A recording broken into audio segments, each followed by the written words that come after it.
નર્મદા જિલ્લામાં 14મા તબક્કાનો ગરીબ કલ્યાણ મેળો યોજાયો। નર્મદા જિલ્લામાં 14મા તબક્કાનો ગરીબ કલ્યાણ મેળો ભરૂચના સાંસદ મનસુખભાઈ વસાવાની અધ્યક્ષતામાં જિલ્લા પંચાયતના પ્રમુખ ભીમસિંહ તડવી, ધારાસભ્ય ડોક્ટર દર્શનાબેન દેશમુખ, ચૂંટાયેલા જનપ્રતિનિધિઓની ઉપસ્થિતિમાં રાજપીપળાની શ્રી છોટુભાઈ પુરાણી વ્યાયામ વિદ્યાલય સંકુલ ખાતે યોજાયો હતો, જેમાં જિલ્લાના 16,000 કરતાં વધુ લાભાર્થીઓને આવરી લઈ ₹15 કરોડ ઉપરાંતના લાભો સહાય કીટનું વિતરણ કરવામાં આવ્યું હતું। નર્મદા જિલ્લાના નાંદોદ, ગરુડેશ્વર, દેડિયાપાડા, સાગબારા અને તિલકવાડા તાલુકાના મળી 5 તાલુકાના 1,114 લાભાર્થીઓને આ ગરીબ કલ્યાણ મેળામાં લાભ આપવામાં આવ્યા હતા। ગરીબ કલ્યાણ મેળામાં વિવિધ વિભાગો દ્વારા વિવિધ યોજનાઓની ડેટા એન્ટ્રી પોર્ટલ પર કરવામાં આવી હતી, જેમાં જિલ્લાના 16,317 લાભાર્થીઓ નોંધવામાં આવ્યા હતા, જેમને કુલ ₹15 કરોડ ઉપરાંતના લાભો આ ગરીબ કલ્યાણ મેળાના માધ્યમથી આપવામાં આવ્યા હતા, જેમાં 10,000થી વધુ પુરુષો અને 5,000 ઉપરાંત મહિલા લાભાર્થીઓને લાભ આપવામાં આવ્યા હતા, જે પૈકી 14,000 કરતાં વધુ તો અનુસૂચિત જનજાતિના આદિજાતિ લાભાર્થીઓનો સમાવેશ થાય છે, સાથે અન્ય જાતિના લાભાર્થીઓને લાભ આપવામાં આવ્યા હતા। ગરીબોના ચહેરા પર સ્મિત ખુશી છલકાઈ રહી હતી।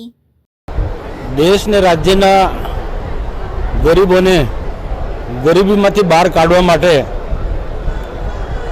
સમગ્ર ભારત અને રાજ્ય વર્ષમાં આવા ગરીબ કલ્યાણ મેળાઓનું આયોજન થઈ રહ્યું છે।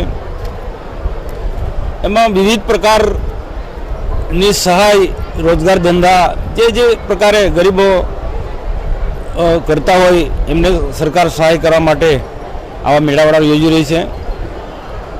દેશના પ્રધાનમંત્રી નરેન્દ્રભાઈ મોદી સાહેબ જ્યારે ગુજરાતમાં મુખ્યમંત્રી હતા ત્યારે એમને આ ગુજરાતમાં આ ગરીબ કલ્યાણ મેળાનો પ્રારંભ કરાયો અને તે નિરંતર સતત આજે પણ એ ચાલુ છે।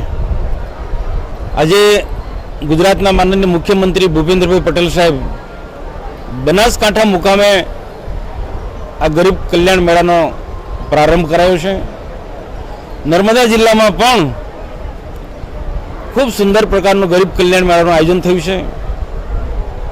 2200થી પણ ઉપર જેટલા અલગ અલગ લાભાર્થીઓ, સુથારી કામ, મત્સ્ય ઉદ્યોગ, દૂધ ડેરી ઉદ્યોગથી માંડીને બધા અલગ અલગ પ્રકારના રોજગાર ધંધો કરનારા લોકોને આજે સાધન સહાય વિતરણ કરવામાં આવ્યું।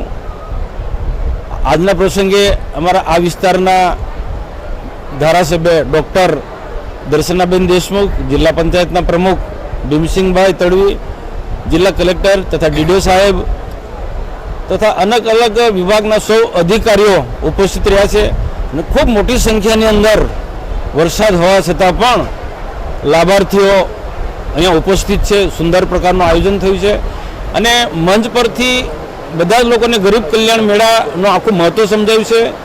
મેં પણ મારી વાતમાં એ જ વાત કરી, દર્શનાબેન પણ એ જ વાત કરી કે ગરીબોની સરકાર મદદ કરે છે, આ મદદ છે, પણ આ સરકારની સહાયને મદદ લઈ અને આપણે પગભર બનવા માટે પોતે પણ પ્રયત્નો કરવા જોઈએ અને આ જે સાધન સહાય મળે છે એનો સદુપયોગ કરે અને પોતાના પરિવાર સાથે આપણે સુખી રહીએ।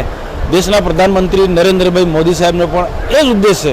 હર હાથ કો કામ આપવાની વાત કરી, દરેક વ્યક્તિને રોજગારી આપવાની વાત કરે છે, તો આ ગરીબ કલ્યાણ મેળા થકી ખૂબ મોટી સંખ્યામાં લોકોને રોજગારી મળવાની છે અને સાચા અર્થમાં જે ગરીબ જે સમાજ છે એ પોતાની રીતના આગળ ઉપર ઉઠવાના પ્રયત્નો આ સરકારની સહાયથી એ પ્રયત્ન કરશે।